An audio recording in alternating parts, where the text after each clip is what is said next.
चातुर्वर्ण्यं मया सृष्टं गुणकर्म विभागशः तस्य कर्तारम् अपि मां विद्धि अकर्तारम् अव्ययम्।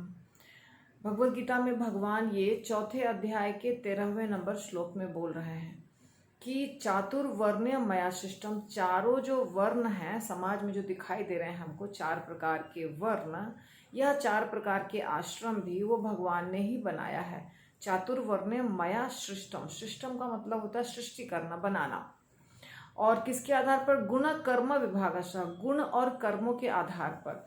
ऐसे तो जन्म के आधार पर ही हम देखते हैं कि जो जिसका जिस घर में जन्म हुआ उसके आधार पर वो ब्राह्मण, क्षत्रिय, वैश्य या शूद्र कहलाते हैं। पर भगवान कह रहे हैं गुण कर्म विभागशः, कि गुणों और कर्मों के आधार पर मैं इनको विभाजित किया हूँ। 4 वर्ण, 4 वर्णों को। और 4 आश्रम भी होते हैं, जैसा कि आप जानते हैं, ब्रह्मचर्य आश्रम, गृहस्थ आश्रम, वानप्रस्थ आश्रम और संन्यास आश्रम। तो 4 वर्ण और 4 आश्रम हमारे वैदिक संस्कृति में, सनातन धर्म में हैं। और ये भगवान ने ही बनाया है। भगवान कृष्ण बता रहे हैं कि ये मैंने बनाया है।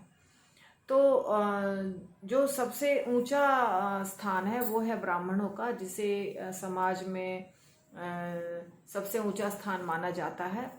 पर उसके अंदर गुण होने चाहिए। यहाँ पे भगवान कह रहे हैं गुण के आधार पर। अब बाकी अध्यायों में भगवान बताते हैं ब्राह्मणों के गुण, क्षत्रियों के गुण, वैश्य के गुण और शूद्र के गुण।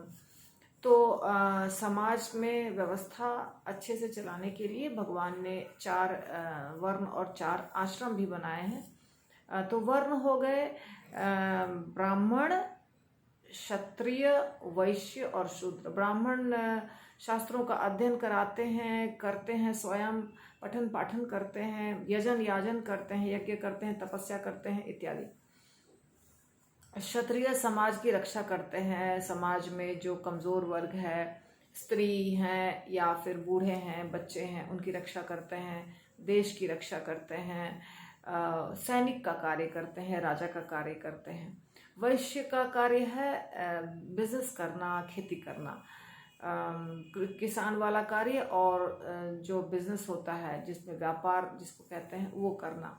और शूद्र का कार्य है ये जो ऊपर के 3 वर्ग हैं उन सब की सेवा करना, नौकरी करना। वास्तव में शूद्र का कार्य बताया जाता है।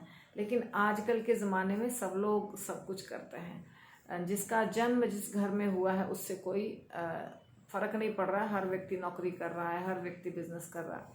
तो ये वैदिक संस्कृति का विभाग है, वैदिक संस्कृति के हिसाब से। इसी प्रकार जो बच्चे होते हैं जो विवाह नहीं करना चाहते हैं वो ब्रह्मचारी रहते हैं। 25 साल तक ब्रह्मचारी रह सकते हैं और फिर बाद में सीधे संन्यास ले सकते हैं। जो विवाह करना चाहते हैं वो 25 साल तक ब्रह्मचर्य का पालन करके और पढ़ाई लिखाई गुरु कुल में करके और फिर वो गृहस्थ आश्रम में जा सकते हैं। गृहस्थ के बाद 50 साल तक गृहस्थ में रहने के बाद 25 साल, अगला 25 साल, 75 साल तक के उम्र में वो वानप्रस्थ ले सकते हैं। पत्नी के साथ जंगल जा सकते हैं और तीर्थों की यात्रा कर सकते हैं। इसके बाद 75 के बाद वो संन्यास आश्रम ले सकते हैं, अपना सकते हैं। तो इस प्रकार ये 4 वर्ण और 4 आश्रम भगवान ने बनाया है, जो हमारे वैदिक संस्कृति में बहुत प्रमुख है। और उसके आधार पर ही जो भी बताया गया है कर्म और किसको क्या करना चाहिए ये समाज में, वो बताया गया है। और किसमें क्या गुण होने चाहिए ये भी बताया गया है। तो ये बहुत इम्पॉर्टेंट है समझना कि हमारा क्या कर्तव्य है, हम किस आश्रम में हैं और किस वर्ण में हैं, उसके आधार पर हमारा क्या कर्तव्य है। और भगवद गीता में आपको इस सब का ज्ञान मिलेगा। हरि बोल। यदि वीडियो अच्छा लगता है तो प्लीज़ लाइक, शेयर, सब्सक्राइब कीजिए।